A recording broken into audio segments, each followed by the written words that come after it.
الرجيم بسم الله الرحمن الرحيم ولكل وجهة هو موليها فاستبقوا الخيرات أينما تكونوا يأت بكم الله جميعا إن الله على كل شيء قدير ومن حيث خرجت فول وجهك شطر المسجد الحرام وإنه للحق من ربك وما الله بغافل عما تعملون ومن حيث خرجت فول وجهك شطر المسجد الحرام وحيث ما كنتم فولوا وجوهكم شطره لئلا يكون للناس عليكم حجة إلا الذين ظلموا منهم فلا تخشوهم واخشوني ولأتم نعمتي عليكم ولعلكم تهتدون كما أرسلنا فيكم رسولا منكم يتلو عليكم آياتنا ويزكيكم ويعلمكم الكتاب والحكمة ويعلمكم ما لم تكونوا تعلمون فاذكروني أذكركم واشكروا لي ولا تكفرون صدق الله العظيم। हर हिकिड़े जे लाइ क़िबलो आहे, रुख आहे, पोइ इहो इन ॾे मुंहुं कंदड़ आहे। पोइ अगराई कयो तव्हां भलाई जे कमनि में, जाथे बि हुजो तव्हां त आणींदो तव्हांखे अल्लाह ताला समूरनि खे। बेशक अल्लाह ताला हर शइ ते कुदरत रखंदड़ आहे। जाथां बि निकिरे तूं पोइ फेरा तूं पंहिंजे मुंहुं मुबारक खे मस्जिद हराम जे तरफ़, ऐं बेशक इहो हक़ आहे तुंहिंजे रब जे तरफ़ां, ऐं अल्लाह तव्हांजे अमलनि खां गाफ़िल नाहे। जाथां बि निकिरे तूं पोइ फेरा तूं पंहिंजे मुंहुं मुबारक खे मस्जिद हराम जे तरफ़, जाथे बि हुजो तव्हां पोइ फेरायो तव्हां पंहिंजे मुंहनि खे उन जे तरफ़। हिन लाइ त न हुजे माण्हुनि जे लाइ तव्हांजे मथां को दलील मगर जिन माण्हुनि ज़ुल्म कयो इन्हनि खां, पोइ न ड्रिजो तव्हां इन्हनि खां ऐं ड्रिजो तव्हां मूं खां। हिन लाइ पूरी कयां मां तव्हांजे मथां पंहिंजी नेमत, मन न मन हिदायत हासिल कयो तव्हां। जीअं जो मोकिलियोसीं असां तव्हां में रसूल, तव्हां मंझां जेको तिलावत करे थो तव्हां ते असां जूं आयतूं, पाक करे थो तव्हांखे, सेखारे थो तव्हांखे, तालीम ॾिए थो तव्हांखे किताब जी ऐं हिकमत जी, ऐं सेखारे थो तव्हांखे उहो कुझु जो न ॼाणींदा हुयो तव्हां। पोइ ज़िक्र कयो तव्हां मुंहिंजो, यादि कयो तव्हां मूंखे त यादि कंदुमि मां तव्हांखे, शुकुरु कयो तव्हां मुंहिंजो ऐं न इनकार कयो तव्हां मुंहिंजो। सूरतुल बक़रा जो 18 रुकू ऐं ॿिए सिपारे सयक़ूल जो ॿियो रुकू, आयत नंबर 147 खां आयत नंबर 152 ताईं मुकम्मल रुकू तर्जुमे सां तिलावत कयोसीं। इन रुकू जे पहिरीं आयत में अल्लाह ताला फरमायो त हर हिकिड़ी क़ौम जे लाइ क़िबलो रहियो आहे। मुसलमाननि जो बि क़िबलो बैतुल्लाह आहे। हर कोई पंहिंजी इबादत में, नमाज में मुंहुं काबतुल्लाह शरीफ़ ॾे कंदो आहे, क़िबले जे तरफ़ कंदो आहे। तंहिंजे करे हिन उम्मत जे लाइ बि क़िबले ॾे मुंहुं करे इबादत करणु ज़रूरी आहे। फस्तबिकुल ख़ैरात, अल्लाह ताला फरमाए त चङाई जे कमनि में अगराई कयो। इन अजाई बहसनि में, फज़ूल बहसनि में पंहिंजी उमिरि ज़ियान न कयो, ज़िंदगी ज़ियान न कयो। जो इहे यहूदी चवंदा हुआ त असांजो दीन बि सही, असांजो क़िबलो बि सही, ऐं मुशरिकीन वरी चवंदा हुआ त असांजे अबनि ॾाॾनि जो दीन बि सही, क़िबलो बि सही। अल्लाह ताला फरमाए फस्तबिकुल ख़ैरात, अजाई बहसनि खे छॾे करे तव्हां नेकी जे कमनि में, चङाई जे कमनि में अगराई कयो।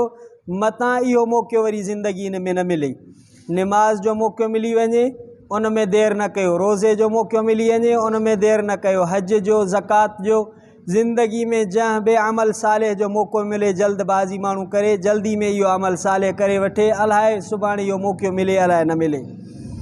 ऐनमा तकूनु याति बिकुमुल्लाहु जमिया। अल्लाह ताला फरमाए तव्हां जिथे बि हूंदो अल्लाह ताला तव्हां समूरनि खे आणींदो। कहिड़ी बि क़बर में हुजो, दुनिया जे कहिड़े बि कुंड कुड़छ में हुजो, कहिड़ी बि हैसियत में तव्हांजो लाश हुजे, अल्लाह ताला तव्हां समूरनि खे आणींदो। जीअं कुझु माण्हुनि जो ख़्यालु आहे त असां लाश साड़े छॾींदासीं, उनखे हवा में उॾाए छॾींदासीं, त पोइ अल्लाह ताला इन खे कीअं पैदा कंदो, इहो कीअं ईंदो। अल्लाह सी फरमाए ऐनमा तकूनु, समुंडनि में हुजो, हवाउनि में हुजो, दरियाउनि में हुजो, जिथे बि हुजो अल्लाह सी समूरनि खे आणींदो। कुल काइनात के, सॼी मखलूक के, पूरी इंसानियत के अल्लाह ताला रोज़े जज़ा क़यामत जे ॾींहुं पंहिंजे बारगाह आलिया में पेश फरमाईंदो। इन अल्लाह अला कुल्लि शैइन क़दीर, छो त अल्लाह ताला के हर शइ ते कुदरत आहे।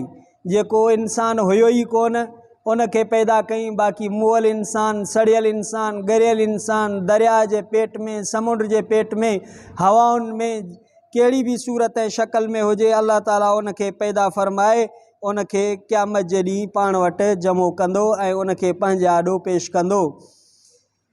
वमिन हैसु ख़रजत फवल्लि वजहक, अल्लाह ताला हुज़ूर अनवर अलैहिस्सलातु वस्सलाम खे हुकुम फरमायो, जाथों बि तूं सफ़र जे लाइ निकिरे, जाथों बि निकिरे, मक्कतुल मुकरमा, मदीनतुल मुनव्वरा, जाथों बि, फवल्लि वजहक शत्रल मस्जिदिल हराम, नमाज में, इबादत में क़िबले रुख़ थियणु ज़रूरी आहे। जाथों बि निकिरे, सफ़र में, हज़र में, क़िबले रुख़ थी करे नमाज़ पढ़णु ज़रूरी आहे। ऐं क़िबलो काबतुल्लाह इहो हक़ आहे, अल्लाह जे तरफ़ां हुकुम आहे। अल्लाह ताला तव्हांजे अमलनि खां गाफ़िल न आहे। जेके बि तव्हांजा अमल आहिनि दुनिया जे अंदरि चङा या बुरा, अल्लाह जे इल्म खां ॿाहिरि न आहिनि।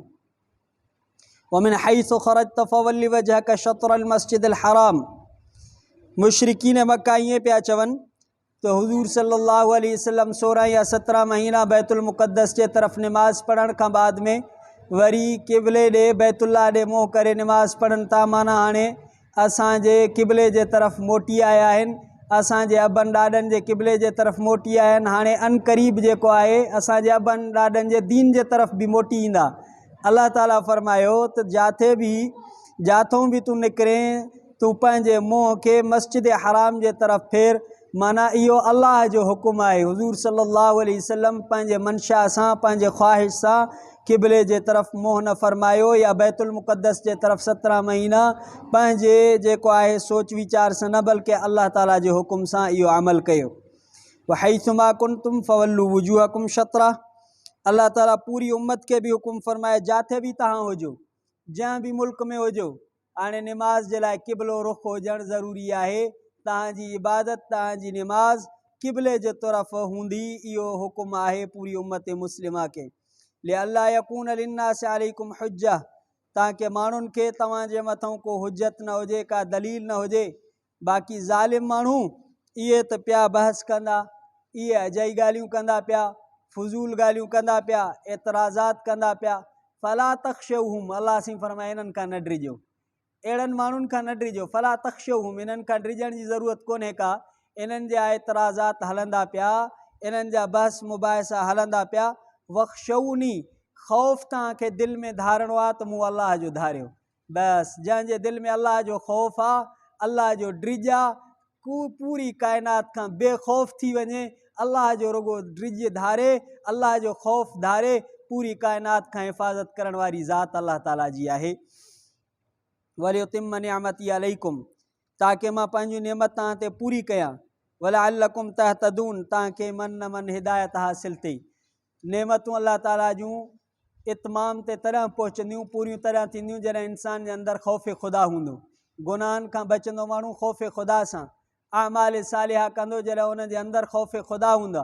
हुकूकुल्लाह ऐं हुकूकुल इबाद तॾहिं माण्हू अदा कंदो जॾहिं उन जे अंदरि ख़ौफ़ ख़ुदा हूंदो। अल्लाह ताला फरमाए ख़ौफ़ ख़ुदा धारियो त पंहिंजूं नेमतूं तव्हां ते पूरियूं कयां, ऐं हिदायत बि तव्हांखे ख़ौफ़ ख़ुदा जे सबबा मिलंदी। अल्लाह जो ख़ौफ़ हूंदो, तक़वा हूंदी, परहेज़गारी हूंदी, त पोइ तव्हांखे हिदायत मिली वेंदी। अॻिते अल्लाह ताला हुज़ूर सल्लल्लाहु अलैहि वसल्लम जे रिसालत मां आप सल्लल्लाहु अलैहि वसल्लम जो बयानु फरमायो आहे, ऐं हज़रत इब्राहीम अलैहिस्सलाम जे दुआ जे क़बूलियत जो अल्लाह से ऐलान फरमायो आहे। इब्राहीम अलैहिस्सलाम दुआ घुरी पोइ हिते पढ़ी से रब्बना वबअस फीहिम रसूलन, रब से इन्हनि में रसूल मोकिल।